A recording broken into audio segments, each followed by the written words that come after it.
Hey everyone, it's John here from Hot Take Hockey, back with another video, and this video is my 2021-2022 fantasy hockey tips video and guide. So if you're doing fantasy hockey this year, whatever app you're using, whatever site you're using, I'm gonna give you some tips for it. So must picks, bust picks, risky picks, sleeper picks, bounce back picks, so all of that on this video. So of course, if you're a new subscriber, welcome. Hit that like button. Definitely leave your thoughts in the comment section. If you have questions for me as well, you can ask in the comments or join a live stream and ask in the live chat. So for fantasy hockey, I mostly do it through Yahoo, but I know there's other ways to do fantasy hockey. So based on rankings for myself and the site and just what I know, I'm going to give you guys my tips and just what I think you should do in your fantasy hockey draft. So let's start with the must picks. And I think when you look at your must picks, I think it's just like in the first round, second round,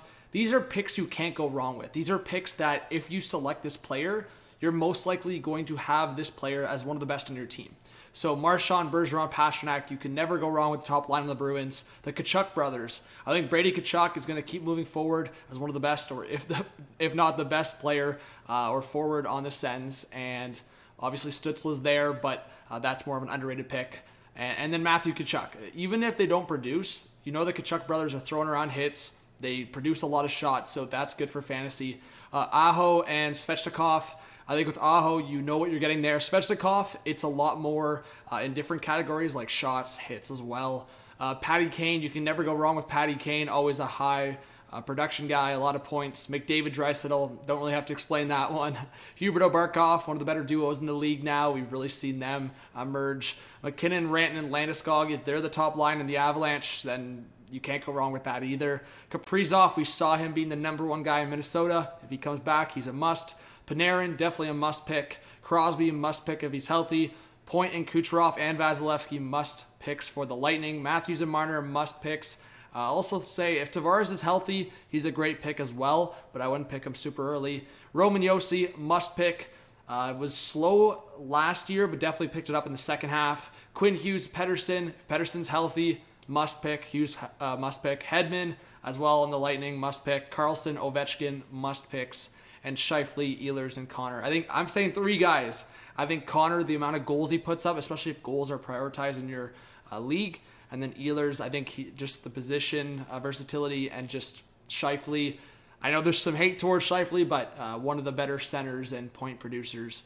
And I do think he's a must pick. So I think Scheifele, the reason also why I have him here is because I think he's not ranked as high. So if you can get Scheifele past the first few rounds, I think that's a W. So that's also why I have Scheifele as a must pick, because I think he could actually go past the first couple of rounds and be an underrated must pick. I could actually probably list so many sleeper picks, because I think especially coming into this year, after the shortened year, after the mess of COVID, after everything, there's so many sleeper picks and injuries too. People forget some of these players and what they can do. So Hanifin and Anderson for me are two guys to maybe take a flyer on later in the draft, because there's no Giordano there anymore. And one of these guys are going to get more time, more minutes, power play time. There's an opportunity there. Mackenzie Weegar, we saw what he did with Ekblad out. Yes, the minutes will not be there as much on that right side on the top pair, but if he's paired up with Ekblad, it'll be there, and he'll probably get some power play time as well. Mangiapane, I don't know why this guy's still getting overlooked. He's a guy that later in the draft, if you want to take him, I think he's a nice steal. Keller and Schmaltz, the duo in Arizona, with guys going out of Arizona, they're going to be relied on to get some points. And they're going to be the two guys on the power play that could carry a lot of power play minutes. Keller and Schmaltz, if they're there later in the draft, select them. Batherson and Norris, again, it's the same thing. The duo up there, probably on the top line, probably at least one of them, maybe both on the top power play unit. Pick them, especially if the draft gets later and later and those guys are available. Bertuzzi and Vrana for Detroit. We saw what Vrana did towards the end with Detroit, and he was never one of the bigger names in Washington, but he was notable. And I think with Detroit now, Bertuzzi coming off a bad injury season, he put up a point per game in a small sample size. Both guys could be underrated. Linus Ullmark shouldn't be a sleeper, but because he's not a big name, if you're like, and this is no shot against anyone watching this video, but if you're a casual, you probably haven't heard the name Linus Ullmark a whole lot. He's been in Buffalo. He's never been a big name, but now as it stands right now, he is the starter going into the new season with the Boston Bruins. That's a guy you pick. You pick. The Boston Bruins, I think, will have a good year. You pick Ullmark. Gord, Eberle, McCann, guys with Seattle that I think are going to do well. Giordano, Dunn. I think these guys are going to get good opportunities. Dunn could end up finding himself on the top power play unit even possibly. It'll be Giordano or Dunn because I don't think it's Alexiak. Larson's not offensive. So it's going to be one of those guys on the top power play. So that's a sneaky pick potentially. Peter Mrazek. I'm saying Mrazek's a sleeper, and I'm even saying just as kind of a heads up, Jack Campbell could be a risky pick, guys, picking him early. He's had injury issues in the past, and if Mrazek comes to Toronto and plays really well, Mrazek could be a good pick later into the draft if he's still available, if people sleep on him and rely more on Campbell. Just a little heads up there. Ekholm. Ryan Ellis is not there anymore. Ekholm's the number 2 behind Roman Josi. So I'm saying you would pick Ekholm anyways. Definitely pick Ekholm later into the draft, mid-draft. Hyman, Puljujarvi, Yamamoto. Obviously, a lot of this advice I'm giving, it depends on what kind of draft you're in, what kind of league you're in. If it's a deep draft, deep league, how many players, how many GMs are in the league. So, yeah, and how many roster spots, of course. So Hyman, Puljujarvi, Yamamoto, all, I would say, pretty underrated, but they're surrounded by big names. McDavid, Draisaitl, even Nuge. So these are guys that you could take a flyer on. I don't think it's a bad pick to pick Hyman later on or even mid-draft. So Hyman, depending on what your draft or what your league prioritizes, Hyman could be a good pick later on, especially him. Garland. I mean, Garland's joining a really good Canucks offense. If he finds himself on that top power play unit, pick Garland. Spurgeon, Dumba. No Suter and no Susie. It's just off of default, these guys are going to get even more minutes than they were getting. And depending on who's on that top power play unit between Spurgeon and Dumba, pick them.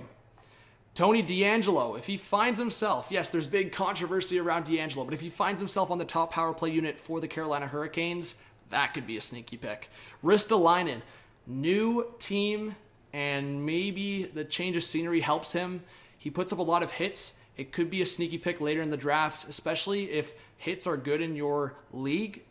Ristolainen puts that up, and maybe if he finds himself on the second power play unit, you never know. Marty Necas has always been underrated. I just think if it's later in the draft, you have a deep league, Necas could be pretty good. Second line, second power play. Kadri Burakovsky. Kadri will most likely be on the top power play for the Avalanche. He didn't have a good year. He's probably a bounce-back candidate. I would pick Kadri, definitely later draft if he's available. And Burakovsky's on that second line would be that fill-in if anyone got hurt on that top power play unit. Torrey Krug didn't have a great year to his standards. Still solid offensively. And Falk broke out. Or I guess bounced back, and I just look at Krug, and he's going to put up numbers. He's going to be on the power play still in some capacity. So Dahlin also. I mean, if Dahlin's a late draft, I mean, no Ristolainen too. Like, Dahlin's going to have to progress in some way, and he's going to put up numbers. So I think Dahlin's still a good pick later draft, especially Couture. If he can stay healthy, this is such a sleeper pick. I am telling you, his problem has been, like a couple guys on the Sharks, Couture, Hurdle. Like, these guys have a problem staying healthy. So Couture, Hurdle, sleeper picks. Bjorkstrand. If Laine can bounce back, if Texier can put up some more numbers, like if some of these guys can really step up, same thing with like Roslovic, like Bjorkstrand could be a really underrated pick later draft too. So look out for some of these names. There's obviously a lot more sleepers. If you have any questions on specific players, on them potentially being a sleeper, ask me in the chat, ask me in the comments. Bounce back candidates. So these are kind of sleeper picks, but some of them are not. So they're just more bounce back candidates. So Charlie Coyle, if he's on the second line for the Boston Bruins with Hall and Craig Smith, could be a bounce back candidate, could be a sleeper pick. Patty Laine, bounce back candidate, big time. The Blue Jackets are going to need him big time to produce. So Laine is a big time bounce back candidate. Same with Tyler Seguin. He was injured for most of the year, and he's just got so much skill that if he's in that top 6, potentially on that top line, on that top power play unit, big bounce back candidate. Victor Arvidsson, now on the LA Kings, will probably be on a line with Anze Kopitar. Big bounce back candidate. Travis Konechny, man, this guy had such a good year, then fell off a bit. Konechny, I'm expecting a big bounce back year from him. Carter Hart, he plays for the Flyers, and on that squad, when I look at them, that should be a playoff team. Yes, in a tough Metro division, but if the Flyers want to make it back to the playoffs, Hart he's got to be good. And yes, they have Martin Jones who could get some starts, but Hart's their guy. He needs to bounce back. Jaden Schwartz on that top line, potentially with Seattle on that top power play unit. We've seen good years with him in St. Louis. Bounce back candidate. Evgeny Kuznetsov. This guy pisses me off, frustrates me. His effort sometimes isn't there. But Kuznetsov with the Caps, if he's on that top line with Ovi and Wilson on that top power play unit, just off of default, he's going to get production. He's going to get opportunities to put up points. So he's potentially a bounce back candidate. I wouldn't pick him early though, but if he slips later on, he's in a good scenario to put up some points. So he should bounce back. And breakout candidates. So the last section here, Jack Hughes, Trevor Zegras, Casey Middlestat, Cole Caulfield, Capo Caco, Alexi Lafreniere, Kirby Dach. Let's go through that section right now. Hughes, even more so. Second year was better. I think his third year he's going to step up even more. Trevor Zegras, he could find himself on that top line with the Ducks, and if he's on that top power play unit, breakout candidate big time. Casey Middlestat, someone for Buffalo is going to have to step up. So if no Jack Eichel, and who else is there, right? Casey Middlestat could find himself on the top line. So Middlestat could be a breakout candidate. Cole Caulfield, man, we saw it. We saw it on the run. We saw it in the playoffs. Caulfield, Suzuki. Caulfield will be a breakout candidate. Will definitely be a leading candidate for Rookie of the Year. Capo Caco, Alexi Lafreniere. We're waiting for these guys to absolutely explode. Capo Caco more so because Lafreniere was just a rookie last year. So both these guys I'm watching out to explode this year in that Metro for the Rangers. Kirby Dach, back, healthy. Hopefully he stays healthy. If he does, I expect a big year from him. Oliver Wahlstrom and Noah Dobson, two guys for the Islanders. I'm looking more at Dobson because you lost Devon Taves the previous year. Then you lost Nick Leddy this past offseason through you traded him. Dobson has an opportunity to be on the top power play or get more power play time. And I just think if you look at Dobson and how he's progressing, he could be in that top four potentially. Same thing with Wahlstrom. If he finds himself on a line with Barzal even potentially or on that second line, both guys could be sleeper picks later in the draft. So potential breakout candidates, not as much as maybe the top half there, but Moritz Seider and Spencer Knight. Those are two guys that will get time with their teams. Seider will be on the Red Wings most likely, and Spencer Knight will get starts with the Panthers, potentially a lot of starts. If he shows well right at the start, he could potentially be the number one guy. Nick Robertson, if he makes the team, obviously, so I mean that's a wait and see. If your draft is right before the season, then you'll know if he makes the team or not, but we'll see. Robertson could be a good candidate. Barrett Hayton, another situation kind of similar to Casey Middlestat. Off of default, he's going to get time with the Coyotes. And if he's in the top six on the number one power play unit or just gets power play time, he could be a sneaky breakout pick. And Dylan Cousins, another opportunity there where if it's Casey Middlestat and Dylan Cousins is the 1-2 punch of center or Cousins plays on the right wing, we'll see. But those guys could break out and put up some numbers. So late picks potentially. Some of these guys like Jack Hughes will get probably picked earlier. Caulfield, Lafreniere. So we'll see what happens. So thank you so much for watching this video. I think the biggest thing for me coming into your fantasy is... Oh, you lost me. I'm back. The biggest thing for me in fantasy is those later picks. Hitting hard on those later picks. Yes, your first few picks, you could screw up one. But I gave you my musts. Pick confident in the early rounds. Be very aware in the later rounds. Think of guys that were struggling last year but have been young enough and have been successful enough in previous years. Last year was a COVID year. Last year was a shortened season. There's a lot of guys that are going to bounce back that if you hit later on those rounds and you hit later in your draft, you have a high potential to win your draft and win your league. So let me know what you think. If you have any other questions, like I said, reach out on social media, Instagram, Twitter.